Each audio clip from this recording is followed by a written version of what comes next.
All right, Shalom. There's a brother Nahalia from the GMS Orlando camp. I want to start off by giving all praise, honor, and glory to Yahweh, Ba'ashem, Yahweh Shai, Ba'ashem, Rakah Kodash. Double honors to the apostles and the elders of Great Millstone, who are the elders of Yasha Allah, and a sincere salutation to all Yuakim, who are preaching this word and believing this word, and to the Akwath, who are believing this word, in all truth and in sincerity. All right, this is Matthew chapter 23 and verse 23, and it reads, Woe unto you, scribes and Pharisees, hypocrites, for ye pay tithe of mint and anise and cumin, and have omitted the weightier matters of the law, judgment, mercy, and faith. These are ye to have done, and not to leave the other undone. Ye blind guides, which strain at a gnat and swallow a camel. All right, and I want to go into a lesson through the Spirit on that verse 24. All right, because we often read about straining at a gnat and the swallowing of a camel. All right, I want to get some context through the Spirit, and I want to go into some of the commentaries that I have pulled up to just highlight the point that's being made by Yahweh Shai in this verse. All right, now I'll continue at verse 25 just to finish off the point. And it reads, Woe unto you, scribes and Pharisees, hypocrites, for you make clean the outside of the cup and of the platter, but within they are full of extortion and excess. All right, now let's get this commentary from the Blue Letter first, which is from David Guzik. All right. And we've read the verse, so I just want to get some of the commentary. All right. It reads, You pay tithe of mint and anise and cumin. Their tithing was meticulous and noteworthy, but hypocritical because it served to soothe the guilt of their neglect of the weightier matters of the law. It is both possible and common to be distracted with relatively trivial matters while a lost world perishes. All right, now the point that I want to get through the Spirit, all right, is the strain at a gnat.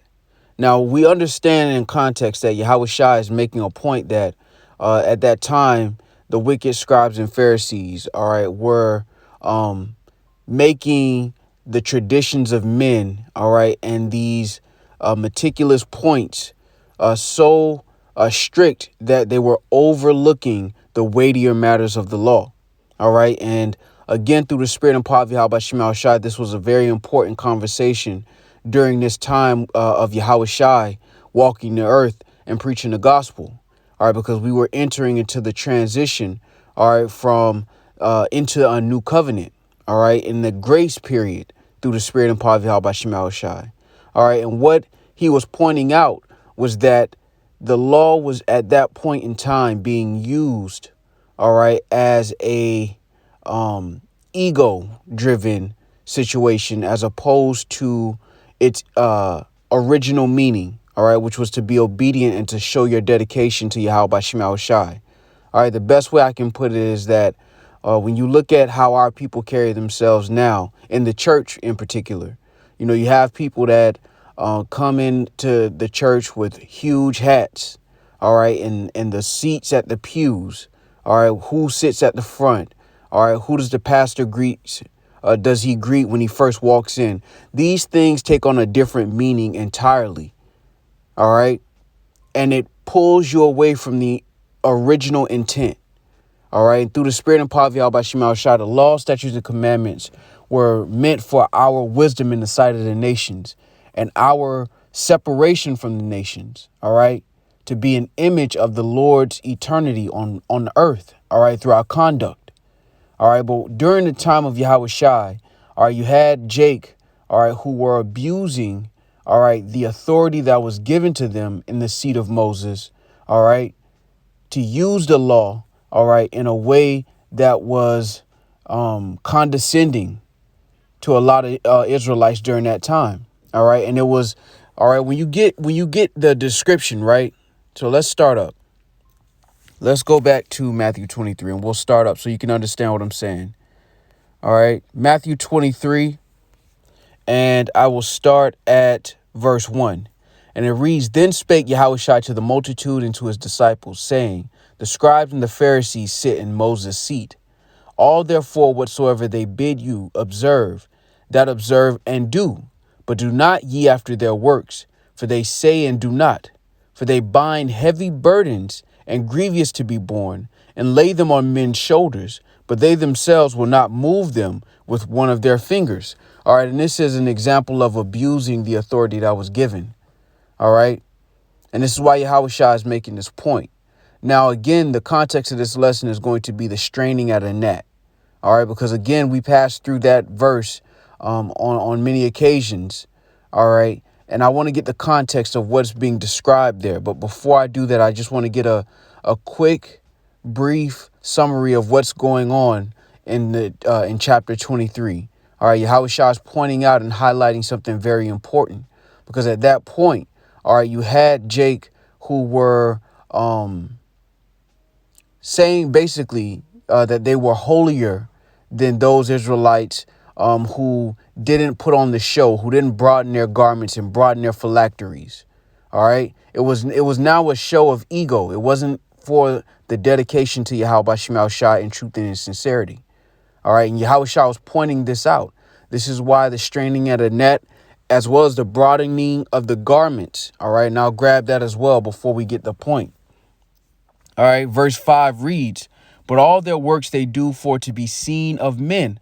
They make broad their phylacteries and enlarge the borders of their garments, and love the uppermost rooms at feast, and the chief seats in the synagogues, and greetings in the markets, and to be called of men, Rabbi, Rabbi." So again, the law, all right, in our culture, really, when you deal with this wicked scribes and Pharisees, they were doing it for the ego, for the status, all right, for the renown that it held. All right, it wasn't about truth and sincerity of Yahweh Shema Shai. All right, it was about something entirely different. All right, and that's why Yahweh Shai describes it as them doing it to be seen of men. All right, now, again, let's go down to verse 24. All right, and it says, "Ye blind guides which strain at a gnat and swallow a camel." All right, so I want to go back to David Guzik's commentary. All right, we're going to touch that point. All right, it says, "Blind guides who strain out a gnat and swallow a camel." Yahweh Shai illustrated their folly with a humorous picture of a man so committed to a kosher diet that he would not swallow a gnat because it was not bled properly in accord with kosher regulations. Yet the same man would swallow a whole camel instead. This is a humorous picture which must have raised a laugh of a man carefully straining his wine through gauze to avoid swallowing a microscopic insect and yet cheerfully swallowing a camel. It is the picture of a man who has completely lost his sense of proportion. All right, now, David Guzik kind of explains it in a summarized way, but I did have another commentary. Let me see. This is, I think it's Dumelo. Yeah. So this is the Dumelo commentary, and I'll just jump down to verse 24. All right. And it says this. It says, "A proverb, meaning that the scribes scrupulously avoid insignificant breaches of the law while continually breaking its greatest commandments. Strain at a net, RV, strain out a gnat, VIZ, out of the wine that you are about to drink. The gnat here is probably a minute animal bred from the fermentation of wine and regarded by the rabbis as unclean. The camel was also unclean." All right, so this is a point that Yahweh Shah was making during that time, because, again, during that time of Yahweh Shai's walk in his ministry, you know, you had Jake who were teaching the traditions of men. All right, you had Jake who were adding and making the law burdensome through the other traditions that they were adding on top of the law. All right. And Yahweh Shah is pointing out an example of how a man could be so caught up in the details of the law. All right. And particular points of the law. All right. While forgetting the weightier matters. All right. And I thought this was interesting through the spirit as I read through the commentaries of imagining, you know, an Israelite during that time straining out their wine, all right, to make sure that they didn't have any gnats or any bugs in the wine. All right. But looking past and forgetting the weightier matters of the law. And what are the weightier matters of the law described by Yahweh Shai? All right. Verse 23 again reads, "Woe unto you, scribes and Pharisees, hypocrites, For ye pay tithe of mint and anise in coming, and have omitted the weightier matters of the law, judgment, mercy, and faith. These ought ye to have done, and not to leave the other undone. All right, because again, you have to understand the context of the New Testament. All right, and it's extremely important because at this time, under the Roman captivity, Jake had created a strict addition to the law, on top of the law. All right, one of those described in history is that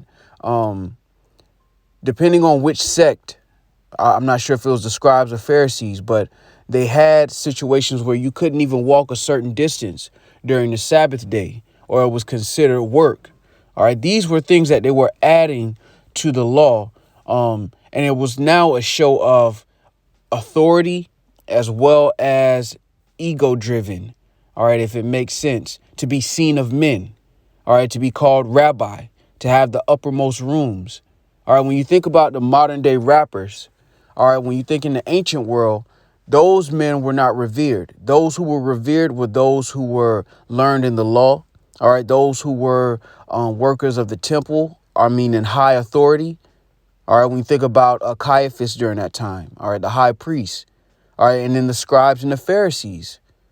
These were men who amongst Israel were looked up to, similar to how you look up to or when you're growing up and how our people look up to the artists and the athletes of today. These men were the ones that were looked up to. And this is why the ministry of Yahushua was so powerful, because he was able to confound them as well as do miracles, things that they couldn't do, even though they had the status of Moses' seat. And Yahushua is highlighting a beautiful point about straining at a gnat and swallowing a camel, which is basically missing the point. All right. And that's why the Lord, came. All right. So that, matter of fact, let's go to John, the 3rd chapter. All right. And this, when you understand the context, this is when the scriptures kind of open up and you understand why Yahushua is saying certain things, because of the environment that he entered into. All right. When you think about the church and what the church has become, deacons sleeping with, committing adultery. All right. It no longer becomes about the Lord, but now it's about the money. Now it's about who has the best outfits. All right. Who has the best suits. All right.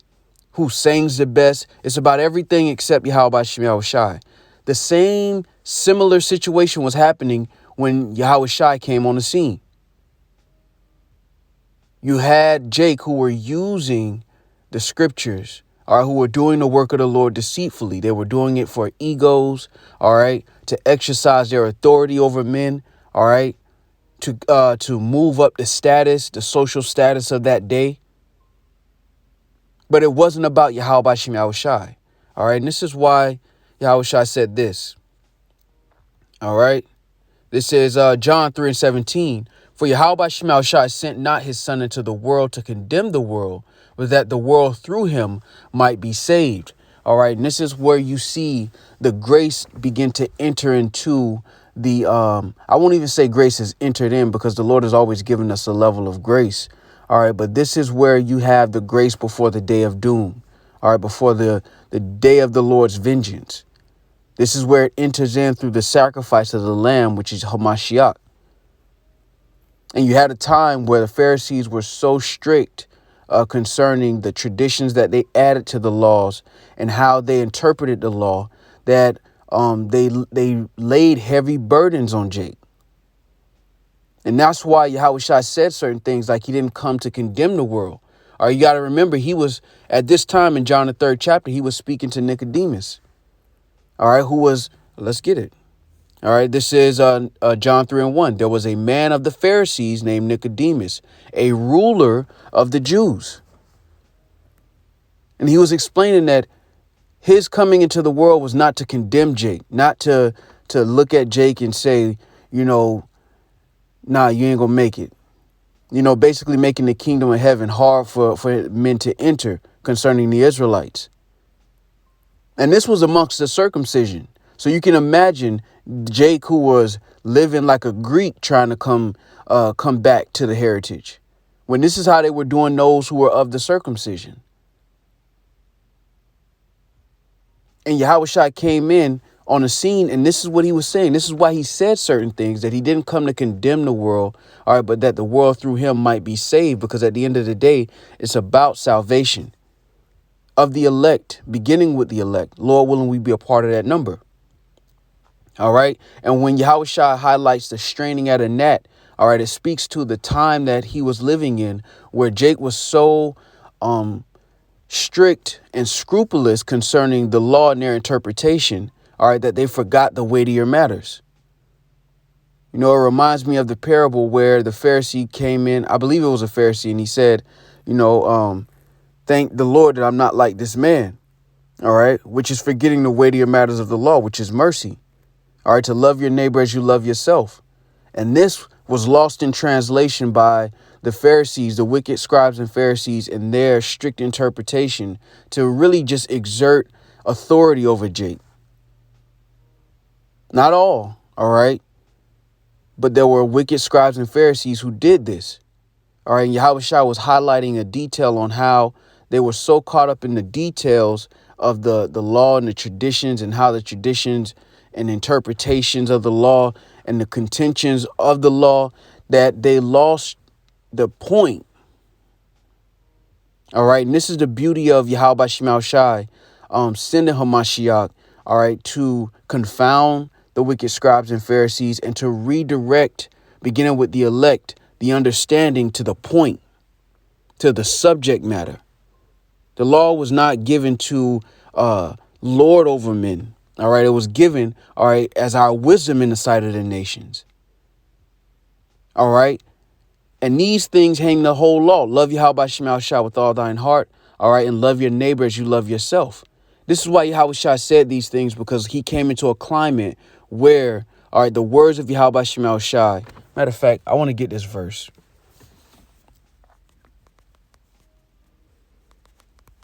I want to get this verse, and it'll speak to it. All right, this is Matthew 23. And man, this is beautiful.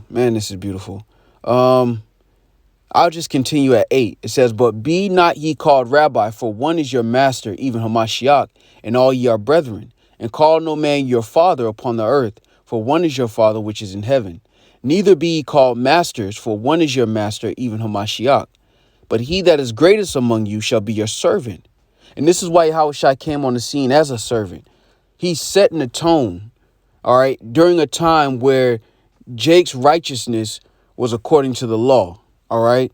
Never mind that Jake couldn't keep it completely. The ones that they could keep, they reigned over other men, and it was kind of like comparing outfits. That's why he talked about the broadening of the garments and the phylacteries. When you go into the phylacteries, it was something that was worn around the arm, all right, and then worn on the forehead. And they would broaden it to make themselves look like they were more righteous, so to speak, than the other Israelites who may not have been able to afford that. All right, now continuing, it says, verse 12, and whosoever shall exalt himself shall be abased, and he that shall humble himself shall be exalted. But woe unto you, scribes and Pharisees, hypocrites, for ye shut up the kingdom of heaven against men.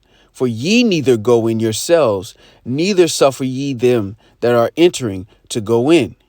All right. And through the Spirit, this is what was happening.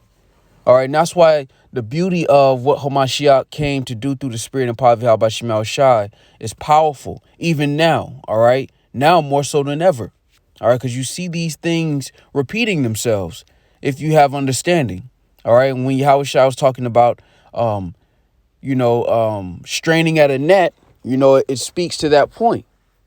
And the climate that he walked into during a time where Jake basically used the law, all right, in our culture for an ego boost. It wasn't about Yahweh Shema Shai anymore. And the church is the best example that I can think of, where it may have started off with the intention of praising the Lord. And you have some areas that, Jake has a zeal, but not according to knowledge. But a lot of the culture around church is about ego. It's about status. It's not about Yahweh Shem Yahushai.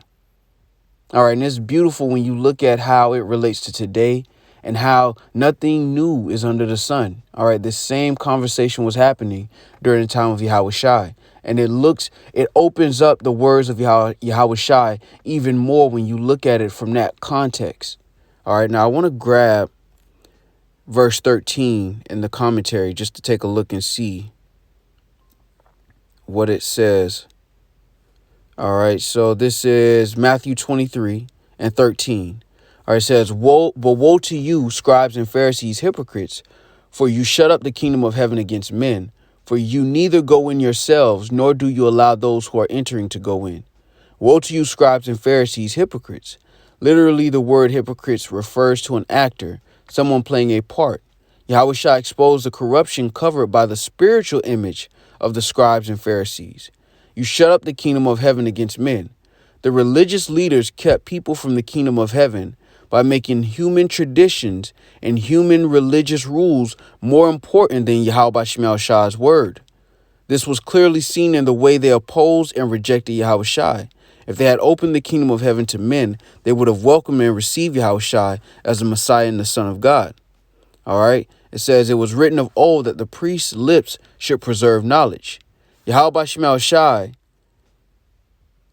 that committed the key of knowledge to the ministers and gods of his church. Not that they should take it away, but that the people might seek the law of their mouths, because they are the messengers of the Lord of hosts. Or it says, you neither go in yourselves, nor do you allow those who are entering to go in. It is bad for someone not to enter into heaven themselves, but it's far worse to prevent another from entering in. In ancient times, the rabbis carried a key, which was the symbol or emblem of knowledge. The religious leaders steal from the vulnerable. All right. And I'll leave it there through the spirit, because, again, the context that I want to touch on was the straining at a gnat. All right. But it's beautiful when you look at the context of what was going on during the time of Yahweh Shai. All right. The importance of the message that was delivered by Yahweh Shai and the apostles. All right. And what it symbolized and how it relates to today. All right. That you have those who would strain at a gnat and swallow a camel, even today. All right. And that happens in different areas. All right. The church is a perfect example. All right. And you can find that in all places, but particularly amongst the circumcision. All right. You have these situations where you will strain at a gnat and swallow a camel when you miss the point. Why did Yahweh Shai, why was he brought to the earth? All right. What does his sacrifice mean? All right. And then it not only highlights what Yahweh Shai was saying in the red letter, but it also highlights the letters of Paul and how it holds meaning. All right. And wisdom to those who are awaiting. All right. Salvation. So, Lord willing, this was edifying. With that, I want to give all praise, honor, and glory to Yahweh, by Hashem, Yahweh Shai, by Hashem, Rakakodash. Double honors to the apostles and the elders of Great Millstone, who are the elders of Yashar Allah, and a sincere salutation to all Yuakim, who are preaching this word and believing this word, and to the Akwath, who are believing this word in all truth and in sincerity. Shalom.